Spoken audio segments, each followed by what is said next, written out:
ভারতের উত্তর পূর্বাঞ্চলের সেভেন সিস্টার্সের অন্যতম রাজ্য আসামে ভগবান বিষ্ণুর একটি অত্যন্ত রহস্যময় মন্দির রয়েছে।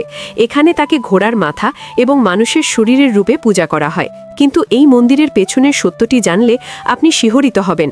বলা হয় এটি সেই স্থান যেখানে ভগবান দুই ভয়ানক অসুরকে বধ করার পর তাদের দেহ থেকে তৈরি কঠিন ভূমিতে বিশ্রাম নিয়েছিলেন। আসুন জেনে নিই এই রোমাঞ্চকর কাহিনীটি। গল্পটি শুরু হয় সৃষ্টির আদি লগ্ন থেকে। তখন চারিদিকে ছিল শুধু জল। ভগবান বিষ্ণুর নাভি থেকে নির্গত পদ্ম ফুলে ব্রহ্মাজি আবির্ভূত হন। তাকে সৃষ্টি রচনার নির্দেশ দেওয়া হয় এবং ভগবান তাকে 4টি বেদ প্রদান করেন, যা ছিল সৃষ্টিতত্ত্বের মূল জ্ঞান। ব্রহ্মাজি সৃষ্টির জন্য হাজার হাজার বছর ধরে কঠোর তপস্যা শুরু করেন। ব্রহ্মা যখন তপস্যায় মগ্ন ছিলেন তখন একটি অঘটন ঘটে।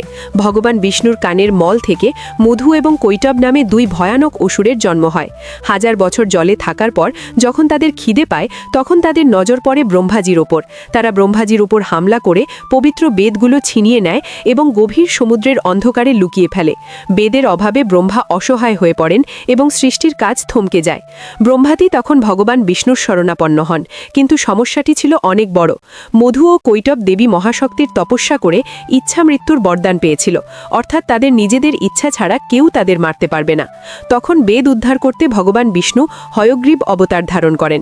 তিনি ঘোড়ার মাথা বেছে নিয়েছিলেন যাতে সেই তীক্ষ্ণ বুদ্ধি এবং ঘ্রাণ শক্তির সাহায্যে সমুদ্রের গভীর অন্ধকারেও বেদ খুঁজে বের করা যায়। ভগবান হয়গ্রীব জলের গভীরে গিয়ে অসুরদের সঙ্গে হাজার হাজার বছর ধরে যুদ্ধ করেন, কিন্তু বরদানের কারণে তারা কিছুতেই মারা যাচ্ছিল না। পরিশেষে ভগবান তার মায়া দিয়ে তাদের মোহিত করেন এবং জিজ্ঞেস করেন তাদের মৃত্যু কিভাবে সম্ভব। অসুররা অহংকারের বশবর্তী হয়ে শর্ত রাখল, আমাদের এমন জায়গায় মারো যেখানে জল নেই, একদম শুকনো জায়গা। সেই সময় সারা পৃথিবী জলমগ্ন ছিল। তখন ভগবান তার বিরাট রূপ ধারণ করেন এবং নিজের বিশাল উড়ু বা থাই জলের ওপরে তুলে ধরেন। তিনি বলেন তার উড়ু শুকনো জায়গা। সেখানেই তিনি দুই অসুরের মস্তক ছেদন করেন। পুরাণ মতে ওই বিশালাকায় অসুরদের শরীর থেকে যে মেদ বা চর্বি নির্গত হয়েছিল তা জমাট বেঁধে এই কঠিন মাটি বা পৃথিবীর সৃষ্টি হয়। এ কারণেই পৃথিবীকে মেদিনী বলা হয়। যুদ্ধের পর ক্লান্ত ভগবান হয়গ্রীব আসামি মণিকূট পাহাড়ে এই নবগঠিত ভূমিতে বিশ্রাম নিয়েছিলেন।